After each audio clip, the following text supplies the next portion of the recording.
Hello, everyone, and welcome to another episode of Simply Sketchy. Today, with me, I have dragged from the corners of Belgium my good friend and actually the first co host who wasn't basic, Christopher Everard. Hello, buddy. Hello. So, as I've pulled you in here to my basement, horrible place, terrible according to everyone else, apparently, we're gonna talk You, about. you show me on camera your basement. It has a standard at least. I mean, it's better than most of France can do, right? Yeah, well, Well, I bet it's better than most other people's basement. my basements are peak quality, and I will have no one start talking smack about my basements. It resembles a bit of like the ideal man cave. It just lacks a bar, honestly, Oh, and a pool. you just need to push that book over there, and there you go. Yeah, see? There you Yeah, go. when I say pool, not pool for swimming, but a pool. Table. The table pool. Yes. And I haven't this installed one. that yet, but that's next week. It was either that or a gun, and I hope an optic or gun. Ah yeah, the gun is more important. Yes. So, for everyone looking at the screen right now, you might probably be wondering, so what the hell am I doing here? Well, today's a bit on the special side because on this series I like to talk about a little bit about pretty much anything that the co-host wants to talk about. And since Christopher Everard is a author, he actually makes his own stories with own characters and monsters. So we're gonna start off that with doing a monster from his series. Yes, for the context, I showed you and talked a bit about my like Eldritchian horror monster creature, Yep. and I show you a picture, and it was like, holy shit, mother of Jesus, what the fuck is that? I do And appreciate it. It was properly scary. Like it's a kind of abyssal monster thing that I liked, and I was like, yeah, dude, yeah, tell me about that. with a weird vibe because I know you have not a thing, but you have an affinity for like weird concepts that come to life, and it's actually its own thing and not just a giant blob of nothing. Like it's weird, but it has at least coherence. You know what I mean? Like one of the first drawing I saw from you like years ago because we know each other for a while now. You went into that kind of concept and kind of niche of drawing, and you basically said, "Hey, can we do an episode with that thing?" I said, "Sure, go ahead." And that's it. I do And like today we monsters. talk. We do like monsters on this series. At least I do. Yeah. So, And another funny anecdote is that we met because of that, because of your drawing. I don't know if you remember, but we met through Disco. That said, I was searching for a new artist, and she said, maybe just talk to this guy, this Norwegian weird man, and maybe you could work something out. I We can't didn't believe, collaborate, I but can't believe Disco would call me. she said you yapped a lot. I Hey. remember. I Well, remember. okay, I can't really beat those allegations. Never mind. But yeah, that's how we met basically with your drawing. So it's a funny like finishing of the circle of this story that now you're drawing one of my monsters. About time, really. Just, And of course you will show like the original drawing with the kind and nice and lovely Bezek yes, doing the editing. that's not what Right, Bezek? that's not what he said in the beginning. Just saying. It's not. I'm innocent. There is no proof. No, but Basic knows. Oh, Basic knows, and I know. Of course. Listen, every time now I see a depiction of someone from Australia, I just imagine Bezek with a bit more like the body of Steve Irwin. Like, Basic wrestling crocodiles. There you yes. go. Crikey, I'm gonna touch it. He's angry. I'm gonna jam my thumb in its butthole now. This should really piss it off. Oh yeah, that pissed it off all right. Yeah, but so since we are already starting to go to any other area but where we should. Would you mind giving me a little bit of a lore drop on this thing? What am I drawing here? What is this large mouth fiend that's just reaching out towards everyone? So basically, this creature has no actual name. I just call them Parasite because this is what they are, but they are from a special place called the Interdimension. So it's another whole thing to explain, but basically, it's it's a Lovecraftian eldritch horror thing that feeds on waste of energy. Imagine magic, for example. This is one of the best example I can give. And for that, you have to imagine that when you use magic in my universe, you tap into your inner energy, but there are always some waste. Just like when you use your car or when you burn oil or whatever, there are some waste, like some smoke, vapor, or whatever the fuck. And all that Like waste of the heat coming from a light bulb when you turn it on, right?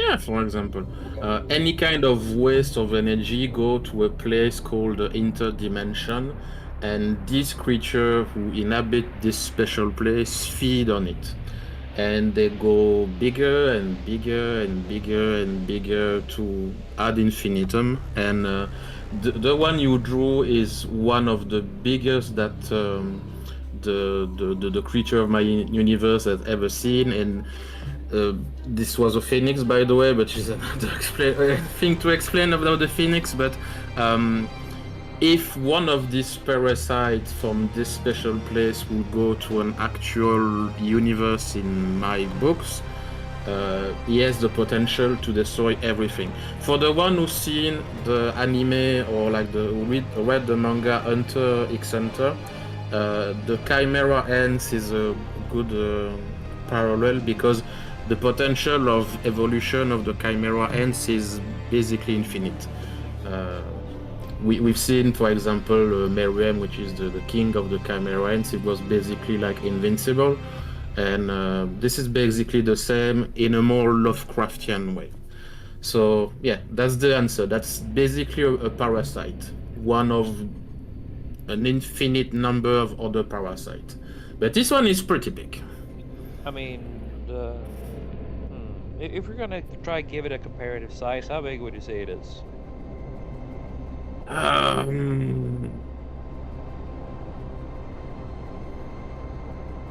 At least 2 castles. 2 castles. Yeah, Ooh. big boy. Not exactly Midgard serpent big, but still, that's pretty big. Yeah. No, let's be fair. The Midgard serpent is pretty much a world ender by himself too. So you know. Yeah, it's basically like you can't even put a size on it. It's like abstract and infinite stuff. Yeah. Well, It's like how big is the universe? I don't know. You did tell me the first time you showed me a picture, and I'm pretty sure Bessa can show a picture of the scene which inspired this picture. Essentially, that's only a small part of the creature itself, right? Yeah. So yeah, there is the rest of the body that you can see. So there are many other castles that you don't see. Yeah. It's only a part we're fortunate enough to witness. Yeah, and in this scene, so in the drawing, there was like multiple phoenix who went from one dimension to another, basically from one world to another, and they have to go to the interdimension to do the feat of going interplanar. And you imagine like a portal you open, and there is like a highway or road that's open between the two universes. I will not use the tube reference because you already said it.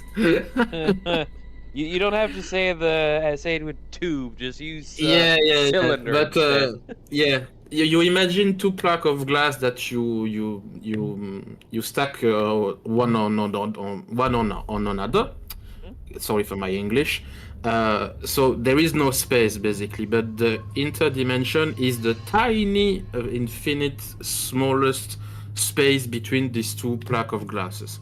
Yeah, so Uh, if essentially for the people who didn't catch that, imagine the universes, two separate universes are like two glasses of water beside each yeah, other, and basically the void or the interdimension is what is between those, the dead air between yes, them.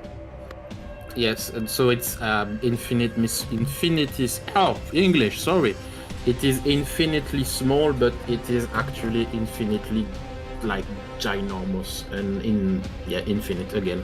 And when this group of phoenix travel to one world to another, these creatures say when they try to close the portal so no one can escape and it is safe to leave and everything.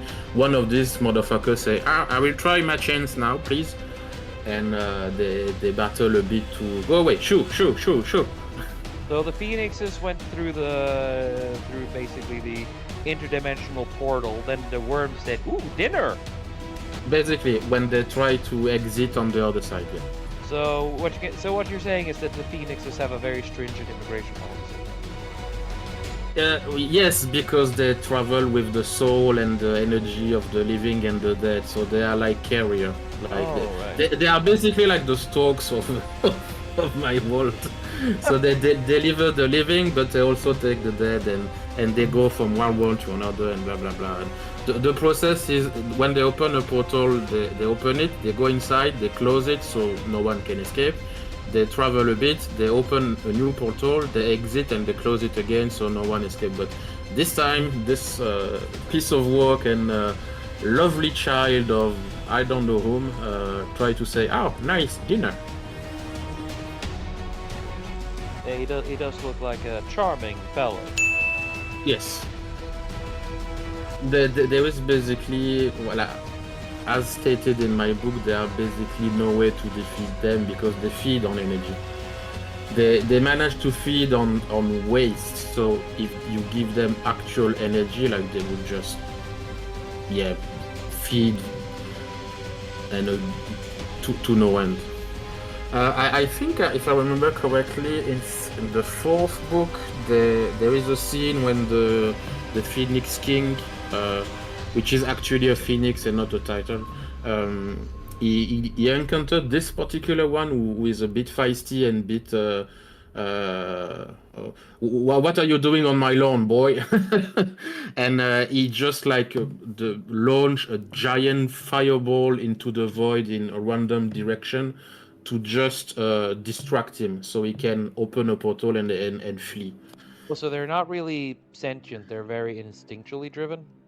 Yeah, they are closer to animal and monster than actual sentient entity, but they have like a bit of instinct and animal cunning and but they are basically unable to make a plan. They are unable to think for themselves. They just want to eat. That they are So just yeah.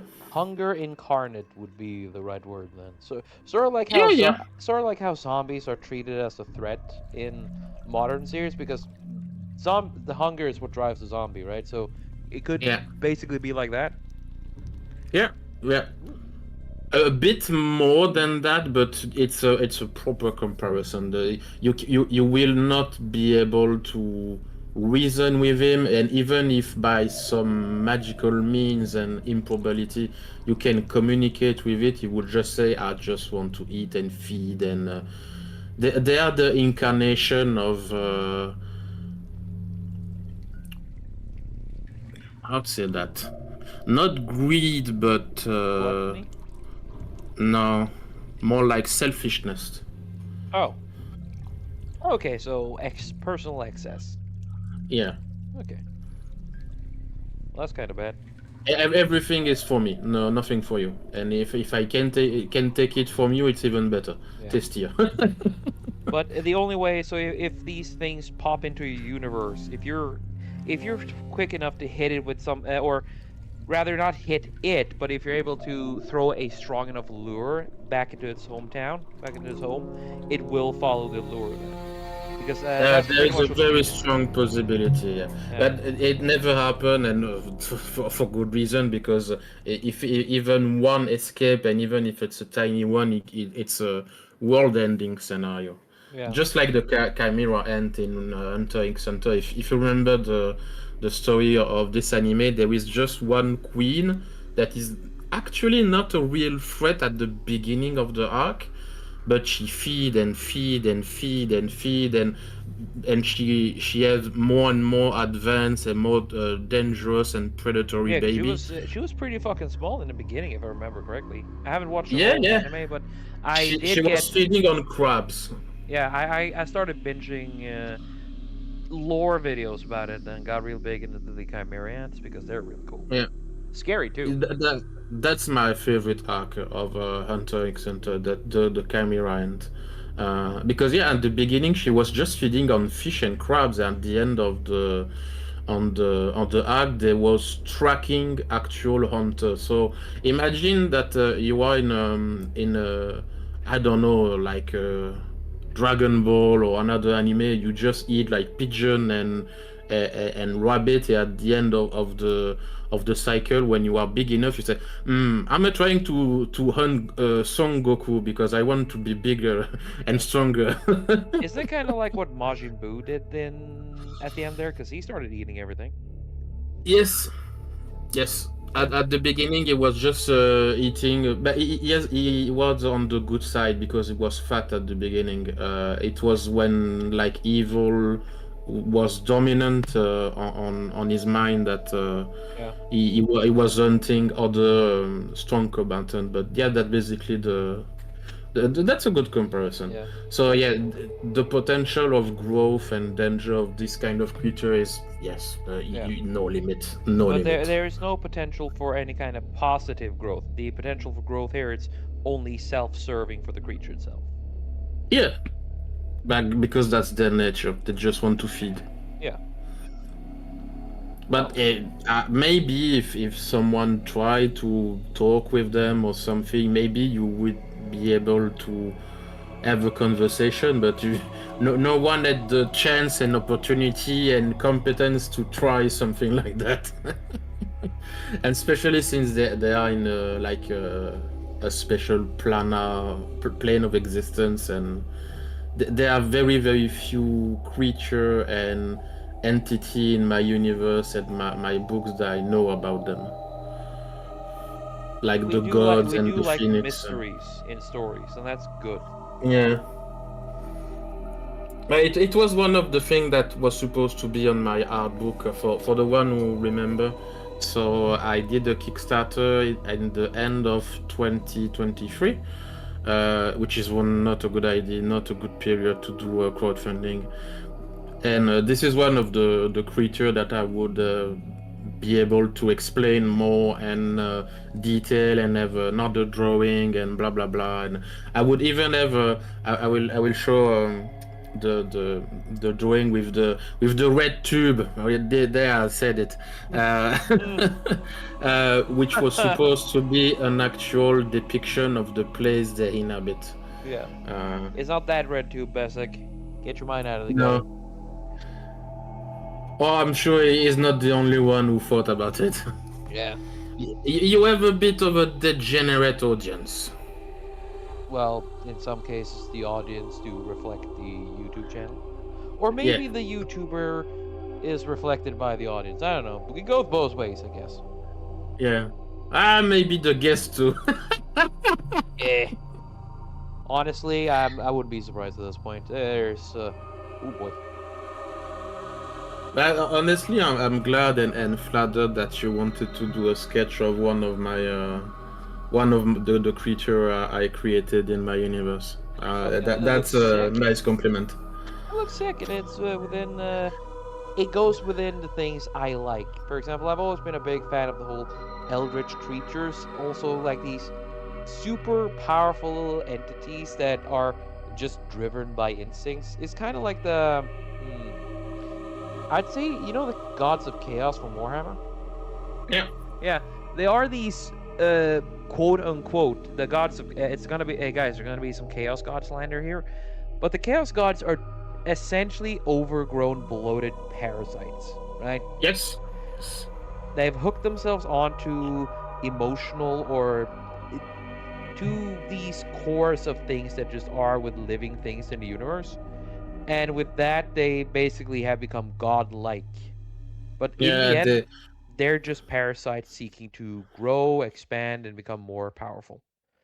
Yeah, But they hijacked some concept and ideas. For example, I think it was in the famous TTS, the Emperor Text-to-Speech device. He explained that the Chaos God was not only bad thing. For example, corn can also mean honor, glory, and stuff like that. Or Tsinch can be the seeking of knowledge and progression and blah blah blah. But since the Chaos God hijacked this concept, even if you do indulge in these things with good intent, the Chaos God will profit from it. yes, and it's why they just managed to just stay in the universe now because they've Yeah, hijacked that part. And Slanesh was born from excess yeah, and Corn from violence and so on and so on. And eh, I just think that they just got really lucky at that point. It could have been someone else. It could have been them. I don't quite know. But in the end, they're just these parasites because the gods of chaos can't exist without living entities, right? yeah, They need the material realm to exist. So if the universe goes out, they will have no food to feed on. And, well, yeah. then they aren't really true gods, are they? They're just That's overbloated parasites. yeah, that's the paradox of the warp, because if there is no actual plane of existence, the entire warp, and not only the Chaos God, but other entity that are not bound to the Chaos God, for example, the Mind Slaver, or because there are things in the warp that the Chaos God fear, like actual, Yeah. they Oh try yeah, to yeah, dude, avoid. the Enslaver Plague. If you want to cover that Yeah, one day, or if anyone wants to cover the Enslaver Plague, I'm fucking down. They are. yeah, that's the first time that the actual universe of 40K almost ended, Yeah. and they even outpower, not a power, outgun the Necron and the Eldar at the peak of the power when they were the war in the heaven. So this is the enslaver or mind slaver. I don't remember the name. That Enslaver Plague, I think they're called. yeah, they actually ended the war. Like, boys, stop. I will take one to hit the other with. Actually, they didn't end the war. Basically, what happened in Enslavers is exactly what your creature would do. It comes in Yeah, like, ooh, food. yes. And so there were basically nothing to fight for at the end of the event of the enslaver. Yeah, So the the Necrons just pieced out in their tomb worlds. The Eldar managed to. Well, there's a reason why Slanesh came from the Eldar because they did the rabbit thing. yeah, but basically the old sacred world of the Eldar were fucked too. So Yeah, they barely survived. yeah, and well, the Catan were just mogged by the Necrons. The last two Yeah, old ones were just munched by the what was left of everyone else. yeah, there is still mystery about the old one, but yeah, they basically disappeared, and so the universe like stay for like basically wasteland for many years. The Eldar fucked each other to death to the birth of Slanesh, and then one day humanity rose. Yep, just That's accuse basically 40K. yeah. Essentially, Slanesh's birth was when SNM wasn't enough. Yeah. What's your favorite Chaos God, by the way? That would be personal favorite would be Korn because I like his style, but for the gods that actually matter and in any kind of setting that didn't need plot armor, I'd say Nurgle and Slanesh because they're the only ones with Hmm. actual staying power. Tzeentch's realm is it's just too much bullshit to actually be legitimate for anything. Oh, I am literally plot armor. While Korn's every servant, while they say it's not, is every servant is a blood-crazed berserker, and they wouldn't get anything done, and they would just exterminate each other. That and Yeah, Siege, that and both Siege and Korn, both their what do you call it? Not dimensions, but their realms of responsibility, or their god damn it, what word for it? It starts with a D, I guess. Dick. Of course, the Belgian talk thinks about dick all the time. Well, we're past the 5-minute mark, so you can start saying words. You know when you become a deity in Baldur's Gate 3, right? You get your Yeah. own dominion. Yeah, Ah, dominion. Yeah, domain, yeah, yeah, domain. domain. Essentially, the domains of Korn and Siege can easily be filled by both Slaanesh and Nurgle. Well, the thing with Singe is that he's the most untrustworthy. Like, if you're trying to have Singe favor, you will never get it. Well, maybe you will, but at one point you will be fucked because Yeah. that's the whole point of Singe. Siege has no real reason why people would actually follow him, because, well, he's gonna screw you over regardless of what happens. He is the god of dicking you over. He will screw you over as well as he screws himself over. It's in his nature. Yes, that's the point. That's what I was waiting for to say, is that he screwed himself over just for the fun. Yeah, it's not the fun though. He is literally driven to it. Siege, while being powerful in sorcery, that's kind of a funny irony about Siege, which is also one reason I really don't like him that much. He cannot build anything, and his so-called plans are nothing more but the whims of his own madness. Because they try to build him up as this super wise, super powerful thing, but in the end, everything he has is just this instinctual knowledge that he has, right? Well, there is a thing that can be, but again, as you said, is plot armor. It's the Infinity Well that even himself does not understand, and he threw Kairos Fate Weaver in it, and when he went back, he said, "Oh, you have two heads now, and you can know all future and all past, but blind to the present." Interesting.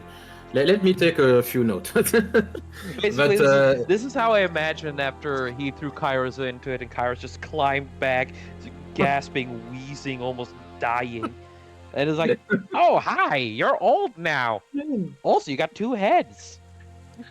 I'm just gonna put these unfortunate bastards to write down everything you're saying.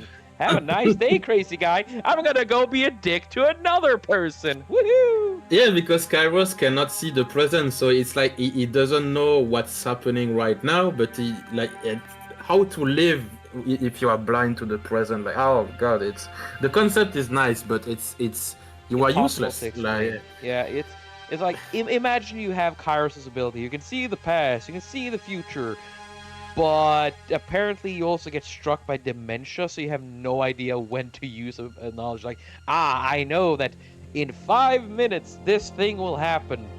Then it happens. Like, what happened? And then you remember, like, oh, it happened. Why don't I have pants now? What did I do?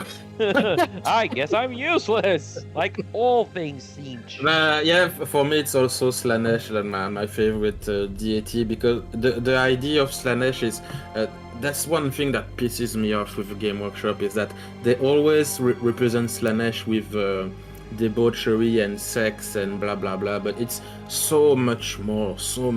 Like there is a famous story who said one guy who was captured by the Inquisition, and he said, "Do you know that you are worshipping Slaanesh?" He said, "No, I'm worshipping blah blah blah blah blah." No, it's Slaanesh, but you just use another name, blah blah blah. This is the symbol. This is but no, because my God just encouraged me to take more pleasure in eating food and making love and blah blah blah. Yes, that's Slaanesh.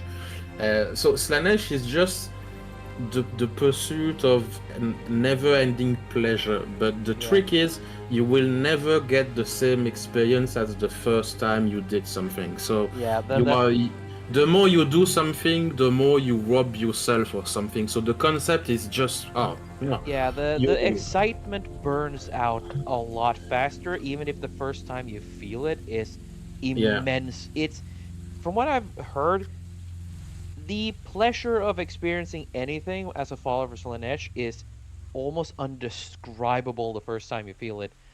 yeah But unfortunately, as you keep going and try it again, the sensation is just muted. yeah, you are dull to everything at the end, and so you go to more extreme and more extreme and more extreme. It's basically being an addict. Yep. It's like at the god of addiction, but not Basically, just yeah. drugs. It's everything, Yep. everything. The Like it's excess of sensation. yeah, And it is the and what I like to think of Slanesh is he is it is the god, he, she, it is whatever. There is yeah. if there's a thing, honestly, Slanesh is the god of Tumblr. Slanesh literally has the 75 genders. Yeah, and for this particular instance, pronoun are useful. Yeah, there's not enough What of should we call you? what should we call you, Slanesh? And he's like, Ah, opens up this massive fucking list. Any of these will do. but today, just this one. You know what? Dude, have you seen, have you even ever seen Tim Curry? Tim Curry in, I Oh think, no, yes, I've Tim seen. Cummings. He's a British actor. He has this, Ah, fuck, he has this very special way of speaking where he sounds a bit too comfortable and into something. repeat the name again. Uh, Tim Cummings. He is. If you've seen a movie called Fern Gully, he's the main villain of Pollution there, and the entire song sounds like it should be Oh way yes, more. I've seen the song, the movie with the song you talk about, but Yeah. I heard it the French version, Yeah, so I don't have toxic the. love, basically. Toxic love. Essentially, This monster traumatized me as a kid. of course it did, but essentially that thing, I imagine that's Slanesh's male voice because I imagine Slanesh to have both a male and female voice, and Tim Cummings would definitely be the male voice of Slanesh. I'm Yeah. fucking calling it right now. I've seen it in the cinema with my school when he went when the thing was released back in the day, and the moment this monster deity spirit thing came out of the tree and the tractor and the everything, like oh Jesus, it was traumatizing. I thought it was cool. Yeah, it was cool, but cool like creepy and that can give kids nightmare, honestly. Yeah, sure. But I When guess it, that's it corrupts everything with oil and blackness and oh yeah. When you were a kid, honestly, this is one of the thing when and I say yes, it was better before, and now I'm not just a grumpy old man. This is the kind of stuff we had back in the day when we were kids. We had good animation, good story, good actor, good everything. yeah. You watch an Ooh. animation and it traumatized you because it was Yeah. that good. For example, The Land Before Time. Everyone who's seen this movie cried at least almost every time once when the mama dies. Yeah. Or Oh, anyone Jesus. who's seen Aladdin, or anyone seen the Return of Jafar, the moment when Jafar dies, that shit traumatized me because the voice actor playing Jafar when he died in Norwegian, he decided to scream like he fucking died, alright? Uh, in the first one, he doesn't die. He No, in the become a second one. In genie. the second one, The second one, yeah. yeah, in the second one he fucking dies. Oh, he Where with dies. the lava pit and everything, I Yep. think. Yeah, yeah, yeah, And yeah. I remember. that thing kind of traumatized me because then he it looks fucking painful, dude. It looks Yes. so painful. And me as a little kid watching that, it's like, oh, cool scene, and oh no, Yaga's almost dead, and then the Jafar just start doing the death scream from hell, at least how I remember it. I don't want to watch it again because I want to It keep was the a bit image. scary as an evil genie. It Oh was yeah, dude. scary. It And was also, the polar opposite of Robin Williams in the Blue Genie. yeah, and also I did like his song because his villain song, "You're Only Second Rate," is nice and catchy. Yeah, and the concept also was nice because when you see the first movie, the genie is actually nice. He try to like negotiate, but please can you release me? Please can you release me? And he tried to help Aladdin with all his problem and blah blah blah. But in the second movie, when the I think it's a merchant, the guy who find the lamp of Jafar. Yep. Jafar actually screw him over and over and over every time. Like, oh, give me the treasure of I don't know what kind of ship, and he teleports himself. He And almost the fucking guy in drowns the him, yeah. He And takes so- him to the literal treasure area, and it's like, okay, oh, you didn't specify you didn't want to do you. You want me Oopsie to say- daisy. You want me to save me? That would be another wish. Oh, such an asshole. Yeah, so Jafar was actually a motherfucker. Oh, he was. He was a good cartoon villain. But here's the thing: that I do like how he worked with Abysmal. In Norway, we called him Abysmal because Abysmal. He's a dick. Yeah. And I liked the half useless little twerp Yeah, the who has merchant. to go with the almost hyper competent, now almost godlike deity. Yeah, but because he's way stronger than the actual Blue Genie because the Blue Genie was freed, and so he lost almost all of his godlike power. Yeah. So But at la- at the end there when he wishes is about to wish for his freedom, and Yeah. he just starts Abysmal is starting to learn that he really needs that one wish. So I'm just gonna milk it for all I can. And Jafar getting more and more desperate. He's like, okay, you want that ship? Here you go. Just fucking throws the ship at him. And Abysmal like, yes, more stuff. Give it. And Jafar doesn't have any other choice but to just because he backed himself into a corner there with his own arrogance. It's yeah, kinda yeah, cool. yeah. I remember that now. Yeah. But again, that's I know it's a bit off topic, but this is the kind of stuff that we had back in the day as a kid. And when you think about it, like Jafar was actually He terrifying. was. And this is the monster that the one you drew that as an adult when you mature more you are able to create cool thing that today I'm sorry I know I will sound a bit like pretentious and all, but I know I can create better things than like almost everything that is published by the mainstream media and Disney and whatever the fuck. Honestly, So, dude, you already have yeah. created better things than today. That's I a given. think I think at least I'm almost as deserving as them, but opportunity, blah blah blah. Eh. I know I sound like the jealous motherfucker, but it's just painful because you see that the public go dumber and dumber and dumber, and they how to say that they accept the bare bone minimum today. Yeah, it's It was not as bad as the previous one. it is not as how to best summarize today. It is. I think it's just dumber, yeah. Yeah. They just take everything for granted, and for everyone making everything, they're the jealous wannabes who came after the greats. Sort of like George R.R. Martin and Tolkien. Mm-hmm. J.R.R. Martin, he started making us. He would like, I could do Tolkien better than Tolkien. So instead, I'm just going to make a bunch of characters that are dicks. Then I'm going to make the heroes necessary, but have no intention of making them heroes. There's a reason we're never going to get those books because he can't finish them. I and know keep what his you so-called mean, yeah. principles. Fuck you, George R. R. Martin. You useless actor. And also, I have one to be the devil advocate. He I think he invested himself in multiple side projects regarding his IP, which is Game of Thrones, so Song of blah blah blah.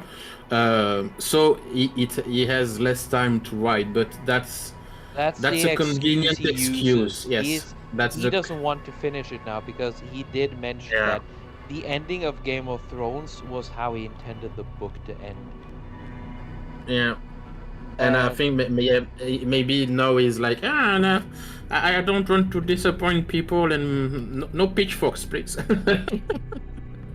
Again, a useless wannabe. That's all he is.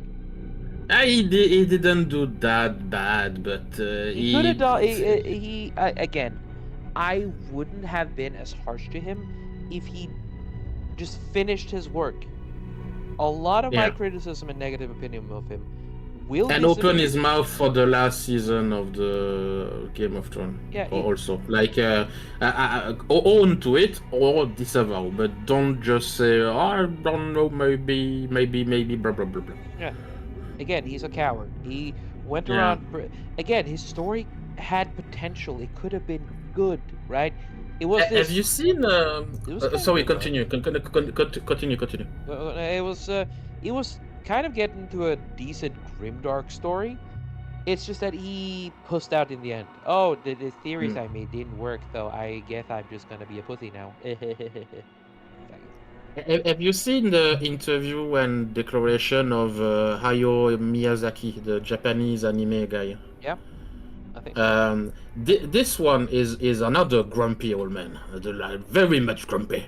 Like he's the grumpiest of the grumpiest. Like honestly, if you listen to him and his speech, and he sounds like a Russian philosopher. You know, like Yes. I think, therefore I am. But do I actually think? And there at the end there is like the Russian. I'm gonna die. And yeah, he's kind of depressing, honestly, Hiro Miyazaki. But he's a talented man to no end. Like I think he's in the 70s, and Yeah. he's still working. And oh, Yeah, but it's Miyazaki has. masterpiece of Yeah, he masterpiece. has a creative side, and he never ever stops. That's the thing about it. Yeah, and also he has a big and loud mouth, and he actually owns his opinion. Like Yeah. he spoke against AI, he spoke against 3D, he spoke against almost everything. But he compromised when he have no choice. For example, 3D, like yeah, it's useful, but it lacks souls and blah blah blah. But you actually have his opinion. Like there is a famous small scene. I think I might show it to Bezek when a thing with AI is made and they show it to Miyazaki, and he says that it actually robs and insult human life. 僕はこれを自分たちの仕事をつなげたいとは全然思いません。極めて何か生命に対する侮辱を感じます。Because art is supposed to reflect life, and AI there is no life to it, no soul, no nothing, no emotion. It's just a machine, and you have the actual artist owning his principle and sticking to it. And even if you disagree with the man, at least he's honest. Yes, definitely. This is a thing that some people will disagree when it comes to AR thing, and to me, yeah. AI is I say the word AI art because that's what everyone calls it, but honestly, AI illustrations, it's never gonna be true art because real art is just made by people and is made with a purpose. Yes. And if you don't put the work into it, I don't want to call it art. Of course, you can use it, but you can use it as a tool. Here's the thing. This is something I learned from a few. It's a very specific tool, which at this point it's not even the correct word to describe AI. No, but you can actually use it not just to clean things, but you can also use it to add effects. But here's another thing which Robert Renato kind of gave me the idea of. We've had a few discussions when it came to AI, and it is basically you can use it to get ideas for references. Yes. Which is not a bad idea because honestly, you can get references from anything, and using AI is equally as legit as anything else. Mm. You have to That- clean it a bit more, but that just means you write in if you type in something as a reference for an AI, from an AI, right, which you intend to use for a picture later, then honestly, it's as much yours as just drawing from the beginning. Because then you have to clean up the mistakes of the AI, and it was made from your prompts. Some will disagree, if which are if fine. if I may have a suggestion for your drawing, if you can make that the creature, we can understand that it come from an open portal, Yeah. not just that it go through like a thing. Yeah, I I'm think you gonna see understand if what I'm gonna see if I can make sort of like effects later. Okay, yeah. I'll see what I can do. Because if we watch like this, it's just like he went through like a wall or glass or. Yeah. Yeah, I'm just nitpicking, I know. That's okay. But the thing with AI that I can agree that it can be used as a tool, but the problem is it's not used as a tool. Like the thing you're using right now, the tablet, the little what's the thing? Not the iPad. pen, but yeah, the pen and everything. This is a tool, Yep. like a hammer, like a nail, like a saw, like everything. Like But if you just some people type are command, yeah. some people are extremely sorry for interrupting, but I just remembered. According to Razorfist, I'm not a real artist Why? because I'm using digital tools. Hmm. To him, drawing art digitally isn't real art. At least I've Well, gathered that from many of his rants, and it's like fair enough. It's easier. It's easier, but it is more like a tool than AI, because with AI you just type and that's it. Yeah. You don't actually do the gesture. You don't actually have imperfection. You don't. There is no creative process that just draw me a dragon, please. Yes. Thank you. Uh, for this, you have to have muscle memory, you have to have inspiration, you have to have a special trait, you have to. There is so much more. And I understand that he prefers to have the actual, I don't know, crayon or painting or whatever, but you still do the gesture, you still do the movement, you still, it's just that the computer with the, I don't know what you're using, touchpad or whatever, I'm help using you an a bit, but iPad Pro. yeah, but yeah, for me it's just digital art, but it's if you have a preference for actual traditional thing, okay, but it's still artistic. Because in that case, video games are not art for him, and for me it is. Yes, but then again, it kind of depends on how he would look at things. I'm not gonna be saying that Razorfist is wrong in that and there and this, because Oh no! It's is just a reflection. it's a different medium. It's a different kind of art, essentially. Because I Yeah. will admit that the people who put in the work for like proper, not what was the word again? Let it. You know, make art on a canvas, proper canvas. They do. I do look up to them more than myself in my own work. If I did this on a canvas, I'd think I'd be a bit more proud of what I do, I guess. But again, I like the ability to undo my mistakes. Right? Make a mistake, I can just undo it. Well, you can also do it on a canvas, but it's more complicated, and there is a point of no return. Yes. But honestly, it's just for me different technique and different. There is a different feeling. I can agree to that, but for me, it's still art. It's just that the tool evolved and the digital world won a bit on that front for the progress of mankind, but actual AI, now it's different. You just do some prompt and that's it. There is it's not you. There is no creativity. There is nothing. It just take a bunch of reference, mash them together, and it vomit something. It's just a piece of vomit of everything that has ever existed. Yep. There is no originality, nothing creative, nothing unique, nothing like a piece of your own interpretation. No. For me, Like, AI. again, as much as I dislike AI in many ways, I do like AI to be used as a tool. That's something Yeah. Robert I Kaplan use it myself when we did the RP, the Enter the Reckoning. I used AI for some token. Yeah. So it was actually practical because I didn't want to pay like $200 for like 3 or 4 games, but yeah, it's just basic bitch placeholder that it consequences. And also, I don't like people who use AI and try to hide it. If you use it, own it.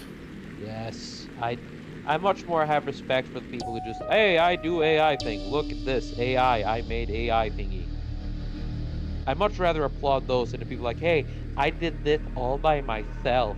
Honestly, just fucking AI bullshit. It's like, you're a scammer. Fuck you.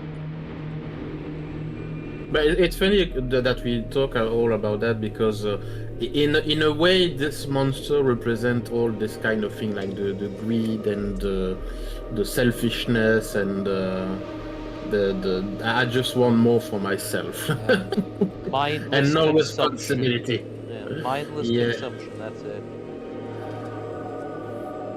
It is, but I do love the design of it. I love outsiders in stories, right? Conan has it, and here's again. It took me maybe 50 minutes, but here we are. Another reference. It reminds me of the Dresden Files. I do one of these every damn time. But Yeah, you explained to me like the one who walked behind the yeah, road, the one who the blah blah blah. outsiders from the Dresden Files, literal eldritch abominations, and they're headed by the outsiders, headed by the walkers, which are just. Actually, I want to cover that one. I want to cover them on their own Simply Sketchy episode. But basically, they're generals. They have their own gig because outside reality, they're something else. But inside our reality, they're bound by our rules. But their goal is to just break down the essential rules of reality and just screw everything up for everyone. But yeah, oh man, I need to find someone interested in doing Dresden Files. Did you talk to me about like even God himself feared them or something like that? Even God himself is like, yeah, we're keeping these fuckers away. Yeah. Because they're outside of his creation. In my universe, the gods are not afraid of them, but they just see them as an annoyance that they cannot get rid of. Like, oh, not you again. Ah, shit, here we go again. Yeah, basically. But they can be dangerous for them, but it's just like so much of a hassle and. Oh no, please don't shit on the carpet. I just cleaned it, please. Oh no, don't need those mortals. God damn it. Man, I spent 7 days on making those. Come on. Yeah. It's more a relationship like that, but yeah, if because again the interdimension is like infinite and you cannot see the end of the thing. Maybe there are some that can threaten, like they are not gods in my universe, but it's easier if we call them gods. Maybe there is one or two that can threaten a god, but right now, no, it's not like that. But maybe this is a thing that I will cover on a future book. Which would be Yeah. By the way, for people who are interested in my thing, I published last September, October, I don't remember. Last fall, basically, my sixth book with a French crowdfunding website. Yep. If you can read, So if you're able to read French, I suggest giving Christophe Everard a look-see on here, because his work seems really interesting. The characters I've seen on his series, again, look really cool, and the stories he have, I'm good. I have a lot of faith in him. I hope you're able to translate it thank to you. English one day, so I can read them myself, or at least have an audiobook with them. I would love to. Like, well, basically, I will not talk about too much private thing, but I'm starting to actually planning and thinking and organizing to live in Belgium. I can hear some of them saying finally. About fucking time. Fuck Belgium. Nobody likes Belgium. Belgium is lame. I love my country, but there is too much problem, and yeah, that's we won't go into political stuff. But yeah, Belgium is it's a cesspit, but it was so nice, man. It was I won't elaborate further, but I still love my country and my culture. But yeah, it's time to leave, and going to America is one of the possibility, but I will be betting a lot, like that, probably way too much. But I'm still thinking about it, and having my book translated in English is one of the key elements to maybe moving it to America. But I will need help, a lot of help, because basically for like a regular book, like a 300 page or something, it's like $10,000. So a lot of buckaroos. Speaking of how we did, how we talked about AI as a tool? Yeah, What about AI as a tool for translation? it's good, but not enough.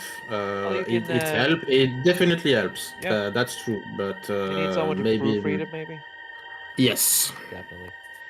Anyone speaking French, or most importantly, read French, who can give a little bit of a test run there? Well, if I go the full saving money process, I can ask for the AI to do the translation, um, checking myself the translation because my English is okay enough for that. But I would need like an actual proofreader and checking like uh, um, grammar, punctuation, and stuff like that I'm not good enough for. Because Well, the AI will do the AI like ChatGPT and stuff. It will be basically like Google Translate, so it's not enough. yeah, and unfortunately, I can't really help much with grammar for Yeah, obvious reasons. and So, also vocabulary because there are words that I use. I don't say I'm Baudelaire or Rimbaud or whatever the fuck, but what the hell did you uh, say? it's a famous French writer. Oh, okay, so you just spoke baguette to me. Gotcha. I'm not Shakespeare. Better? Shakespeare invented this and that and this. I'm not Shakespeare. I'm not Mark Twain. I'm not or Mark who? any other. Shut up. and any very famous writer with a phrase which is delightful and all, and sophistication in vocabulary and everything, but at least I have a tiny bit of finesse in my writing, and the AI will butcher everything. Yeah. So I need someone who can understand the need and basically the work that need to be done. Because when you hire a translator, you don't hire just someone who translates word for word. No. You hire someone who will a bit more like rewrite your book in English. Did you understand the nuance? Yes, I do. You need them to translate it in a way that still keeps the context of what you want to say. Exactly. This is why a translation costs so much, because You basically ask someone to write a book for you. You already have a book in one language, but you have to copy it in another language. And the language is something else entirely. So, yeah, it's expensive. But going to America will maybe get me some opportunity. I don't know. But even though I'm not going to America, I would love to have my books available for you in English. And to be frank, to be honest, I have one. But yes, but it was a deal I made with a friend of his, but the deal did not went through. So with respect and ethic, I choose not to use what had already been done for me. So like, okay, we broke the deal, we stopped the collaboration, and I promise I won't use what you did for me because I was not able to pay for what was made because I was not going into the team and blah blah blah. You know what I mean? Yeah. So I think I was the nice person, and okay, I have something, but I will not use it and not get money from it and nothing. So I have a book in English, but yeah, I don't have. Technically, I don't have the permission to share it. And it's someone you know, it's Illuminatus who did it for me. And at one point, we even thought about I translate his book in French because he's in France, and Illuminatus translate my book in English for the English audience. But it's just too much time, and I just cannot. It's too much for me. I get it. Hopefully you'll find someone, dude. Yeah. As long as you don't give up, dude. I'm a strong believer in this, that as long as people don't give up, it will work out. The important thing is to just not fucking quit, and you're not allowed to quit, because if you do, I will fucking beat you. Yeah. No, I'm not. I'm not kidding, dude. I will get. Yeah, I know. It's a private joke, and people would not understand it, and we will keep it that way. But I owe you at least one punch. No, I owe you. Yeah, but in that sense, that you punch me. So yeah, it's a private joke. It's normal if you don't understand. But I'm extremely abusive to my friends. Just ask Besek, Bleach. You can't hear them, but they're tied up in the basement. Is this the way you express love in Norway? Yeah, through copious amounts of ropes and beatings. It's a Norwegian thing. So you stayed back in the 40s and the 50s, where like with the woman and everything. Yeah, I know. Wait, what? We are in the 40s? Why didn't anyone tell me the future is now? Damn it! Let's see. Now if I add the gray here. Oh, did your papa use the belt or not? Belt. Well, that's such a funny little idea. Iron. He used a crowbar. A crowbar. Why making someone hurt and yell when you just knock them out? Yes. It's basically, if you want to know where Gordon Freeman was inspired from. My daddy.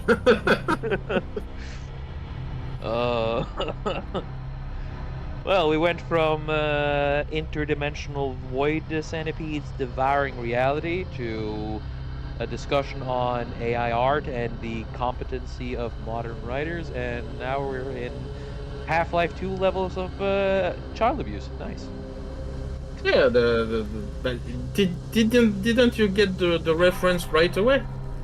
We're talking about a parent. This is a woman. This is a woman?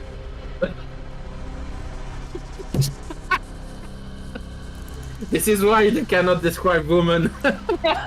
This is a woman in their true form.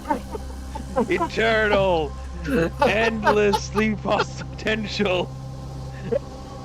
And also it kind of describes... Okay, that explains why the mouth is so big. I knew this. I was compelled for a reason. Yeah.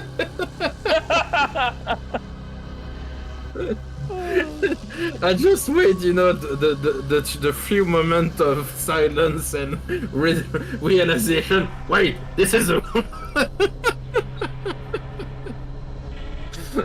This lady, and proof, this is an interdimensional creature from the void between worlds, and it's a woman. We now know where women came from. They're void creatures set out to devour the world.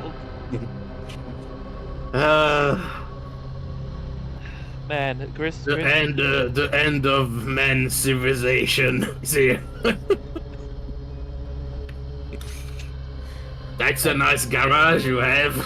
Oh, good thing I don't have any large amount of female viewers. I think I have what, 1, 2, maybe 3. Hi, Violence. Hi, Maureen. If you see this, you know I don't say sorry for it because you know, oh you know. And also they'll probably make me suffer for it later because hey, at least I can take punches as much as I can give them. Ah, you all punch to other people too? Yes. Again, abusive, highly abusive. Yeah, but who has a right to beat you? The one who can punch. Okay. I'm equal. So I'm equal opportunity like that. Okay. So I can respond when we meet. Yes, definitely. But I will spawn camp you. Spawn camp. Oh no, that got real fucking dark. Sorry. No, it's okay. Oh boy. Well, at least we haven't said anything that YouTube would have to spank for or whatever. Or anyway, No, even if I but- said something bad, Besic will just bleep it out. Yeah, but I allow myself to say a bit spicy thing here and there with you here because I know that it's a based place Yeah. with based based people. So honestly, yeah, I just it's, want to talk about stories, what people like, what people enjoy, and it's clear you enjoy what you do and what you've Oh, created. man.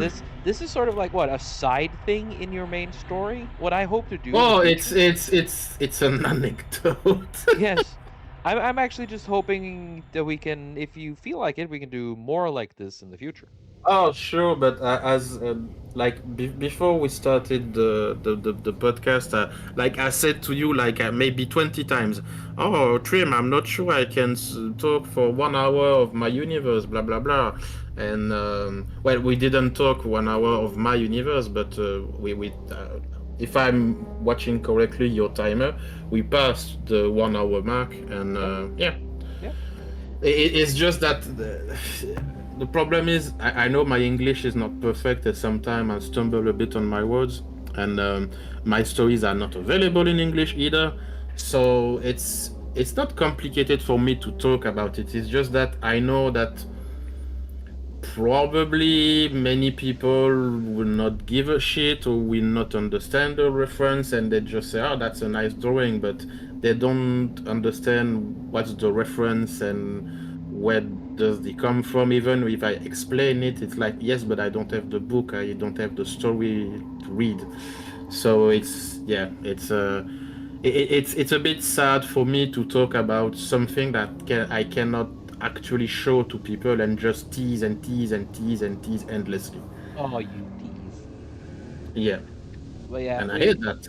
we will get there sooner or later, dude. Again, as long as you Yeah. just keep up grinding, and again, I know you can do this. You gotten this far, and while this is a personal. I'm just gonna say this personally to you, and this actually goes to everyone else.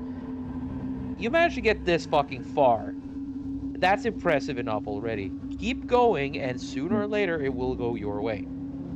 Am I a retardedly optimistic guy? The people who don't know me, yes, the people who do know me, oh boy.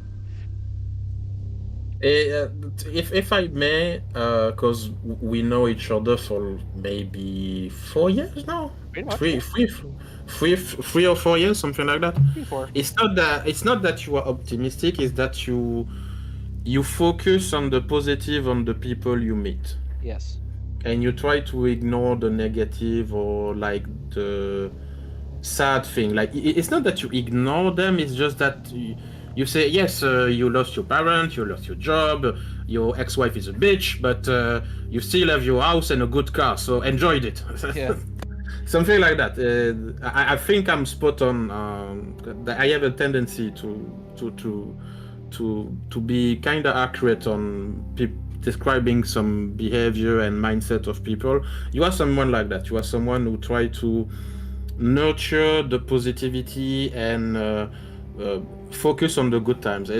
Keep the good memories and try to ignore as much as possible as the bad stuff. Yeah, or not ignore the negative, but put it away for later. You can deal Yeah. with the negatives must be dealt with. You can't just bury it, but keep them away for now. Push them a bit away until you're able to handle them properly, Yeah. so they For don't example, bottle up with and the destroy you.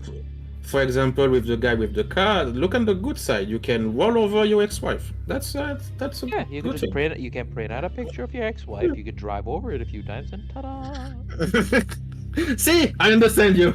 Yes. And people say I don't make any sense. Thank you. I told everyone I was not crazy. I'm not crazy. I make sense.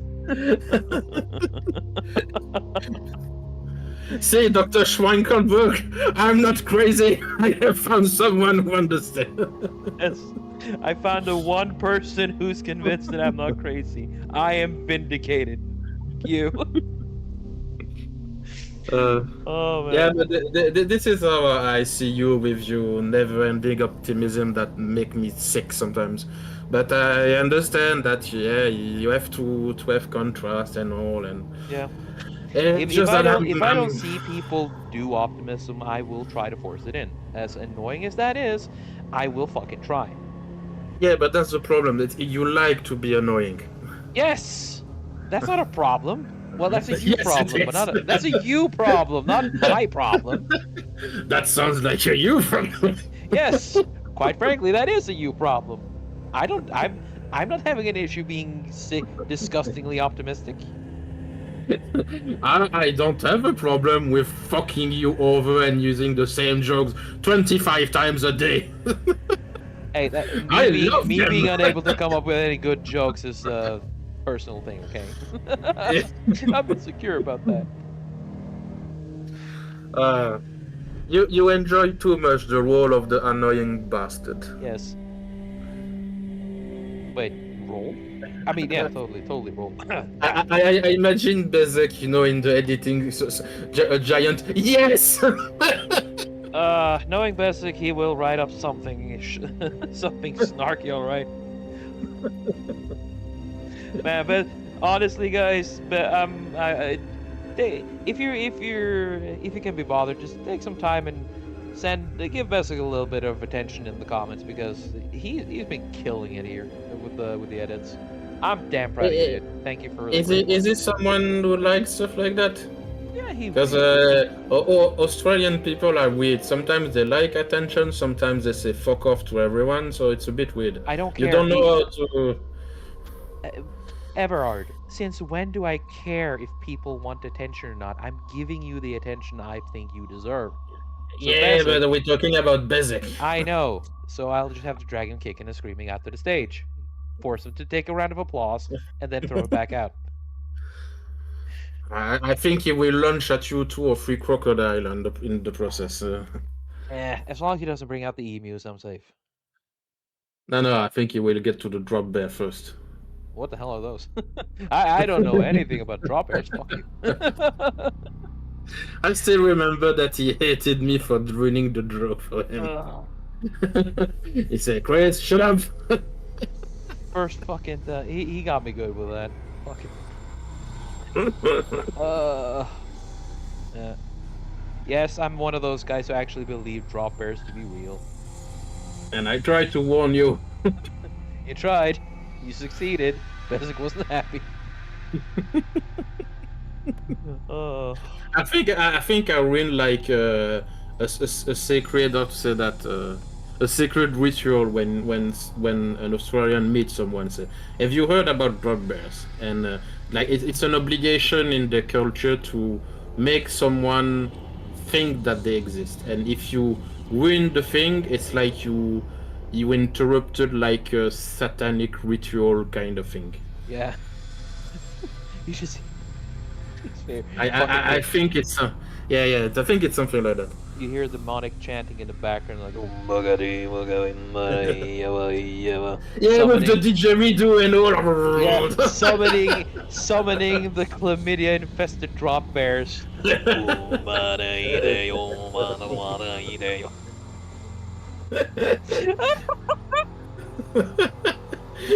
And then there is a fat version. Ah, they are not real. They just try to scam you. And you know, like the sound effect, like with the needle who go out of the track, say, "You ruined everything." It's close to getting them into reality, mate. Fuck you. The drop bears aren't real. They're just trying to make them real. And the only way to make them real is to. It works by Warhammer logic. If you believe hard enough, it's real. Do you say that the Australian are orcs? And then if they're actually mad with someone, they do another satanic ritual, but they send you like the parasite that you are drawing to the guy, like, here Australia for you fuckers. You know, if this thing was real, it would probably break out into Australia. Oh yeah. Just fucking saying. I've seen a video of someone. I think it's it's Australia. I don't remember if it was Australia or like another small island near Australia. You know, like New Zealand or Caledonia or blah blah blah. And it's someone who went asleep on a car in a car, sorry, and. When they wake up like the morning after, like a very long nap of like 10 hours or something, and he was covered with spider webs. Like, what the fuck? In 10 hours? Okay, no. Yeah. No.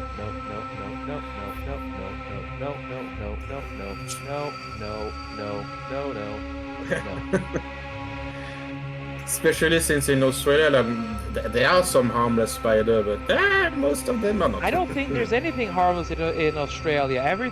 The entire country is out to kill you. The koala bear are harmless. But I'm not Yeah, even until it sure. turns drop bears. No, I think they have a gland with poison or something. No, that's not koalas. That's platypus. No, I think the koala have it too. I'm not sure, but yeah, maybe. You best Google that, because I'm not fucking bothering watching. I know that there's this one abomination to nature which God got drunk during the last day and decided, I'm gonna make a beaver with a beak, poison glands on one of his feet, only males by the way, and then just take it from there. Oh, and they lay eggs. The only mammal that lays eggs.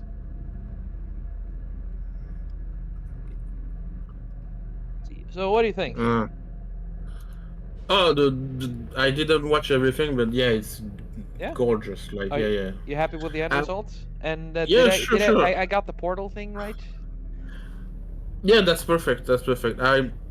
So just for the koala, they don't have gland, but they have very strong scent glands. So, like, this is my tree, not yours.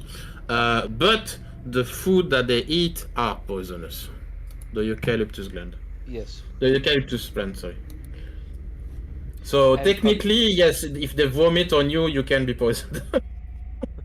Watch out for the poisonous vomit creature. No, but the drawing is very nice, man.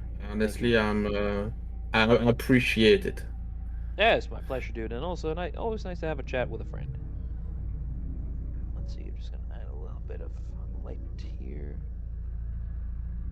Makes the eye a bit more shiny. I don't know if anyone else sees it, but it's enough for me. If I remember correctly, by the way, in the scene when this one tried to escape, like he opened his mouth wide just like you do, and there is like a thousand tongue tentacle that try to grab everything, like other phoenix, plant, trees, cloud, blah blah blah, and try to eat like the whole reality. I tried. Seeing it now, I remember the scene. That's good. Thank you. Yeah, I'm because trying there to are go other more thing for inside the him. whole black hole in his mouth kind of thing. Oh, that's basically it. Yeah. That's as stated, they can grow in ad infinitum. Yes. There is no end to these monsters. Like even I think again, if I'm trying to remember, because it's been a while since I wrote the fourth book. Like even the air itself, like he feeds on it. Like Yeah. there is nothing, but yeah, he eats the oxygen, Yeah, he eats the because hydrogen. this thing, if you said correctly, if I heard you correctly, these things they devour the energy that is basically just evaporating from our reality. So Yeah, excess, right? in the native realm, yes. So Yes. if they are in an actual real dimension, they eat everything. Like they eat existence itself. Yeah. So that kind of makes it really scary and really dangerous because Yeah. now they have access to not just the expended waste energy, they have access to all the energy. Yeah. Everything! Used, unused, static, matter, everything is now within their reach, and they're gonna go full antimatter on you. Yeah, and then again, if you have seen the drawing that Trim used as reference, it took multiple phoenixes to stop it and yeet it back to his native realm. And a phoenix in my universe is a very, very, very strong creature. It's like if you are not the right hand man of the giant demon god big boss, you will have a hard time against the phoenix. It's a very powerful foe. Basically, in my universe, the power level it's you start with the phoenix. Then there is the dragon because the dragon have a very special status.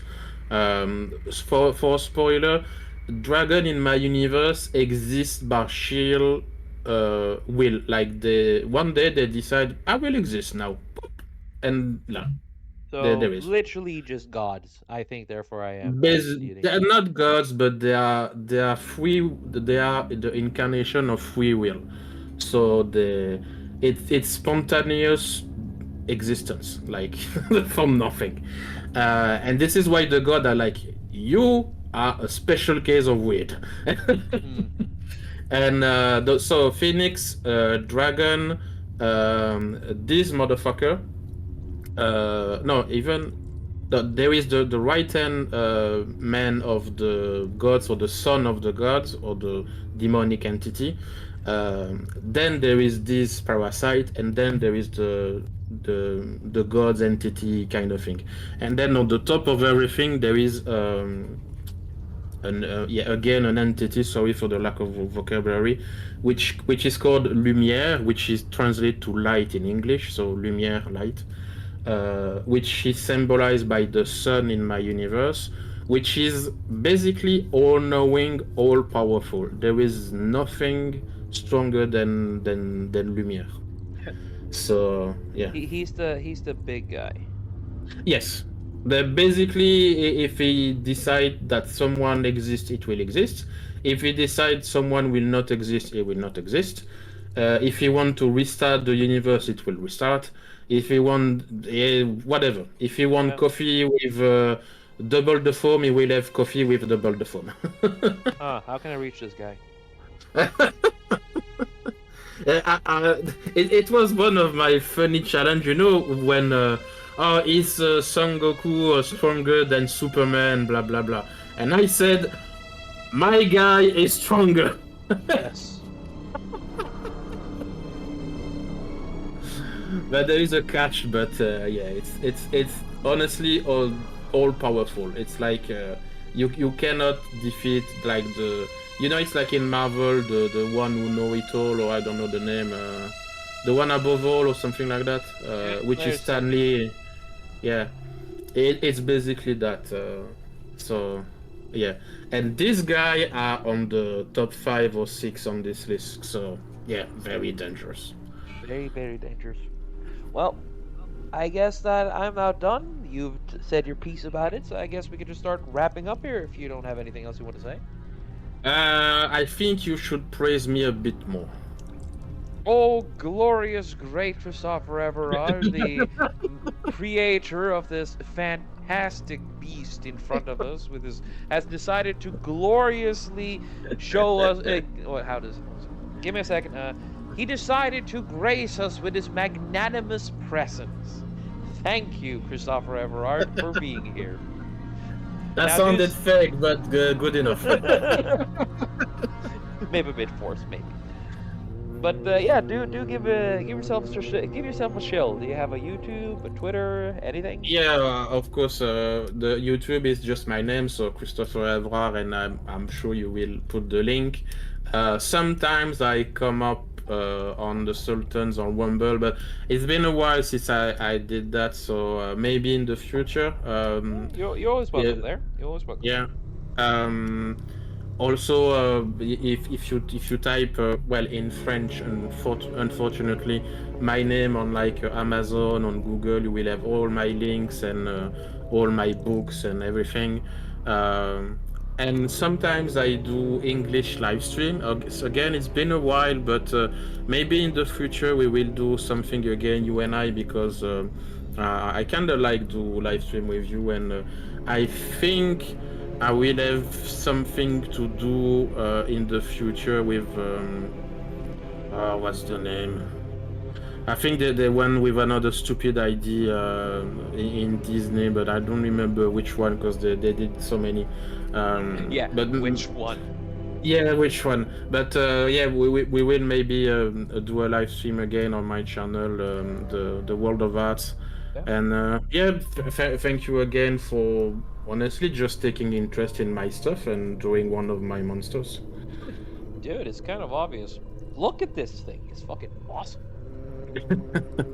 I don't have a shortage on nice monster to draw. That's for sure. Which means we have several subjects to cover and spurn around about, which would be pretty fucking nice. Always nice talking to Honestly, you. yeah. But yeah, oh, sorry for talking over. No. Just said that. Yeah, whenever you want, we can do another creature of my universe and rant for on another topic like this one. We talk a bit about the Chaos God and AI and the grip and the greed of people and creativity and blah blah blah. And maybe via another monster, we can talk about another stuff. Yeah, definitely. Let's see. And with that, if anyone, the one that's watching this, if you like what you see, if you like what I've done here, you can find everything down in the my merch store down below. If you want a T-shirt or a coffee cup, it should be open again because I've been having a little bit of issues with the Etsy lately. But yeah, we're kind of fixing on that. However, if you want to hire me to draw something for you, I also do commissions. My Ko-fi link is down in the description below. You can also find me on my Twitter. You can, if you're on the Sultan's Discord, you can just @ me through there. If you got me through Discord, again, just @ me, and we can just hammer out the details. I do black and white, I do color, yada yada yada. Basically, whatever you want, I'll draw, but furry costs extra. On that note, I think you improved since last time, honestly. Thank you. Kind of. Because for people who don't know, you did a few stuff for me, and I follow from a distance, to be honest. But I follow your progression from afar, and yeah, I think you improve a bit, honestly. Thank you, man. I really appreciate it. For people who've seen my live stream, the little demon on the screen that I use, it's from you. Yeah, that was a fun one. Yeah, I still use it. That's my main character that you did, and there's the reference that what's the name of the guy? Indio Weeb, something like that. I think he worked with Kibbs at one moment. I commissioned him to do more expression for my YouTube video, but it was based on your character, your design. Yeah, and he does a lot. He is much better at the whole anime style than I am. He's got a good one. Honestly, it's more that he is quicker than you. Honestly. But this is 1.5 hours. Come on, give me some credit.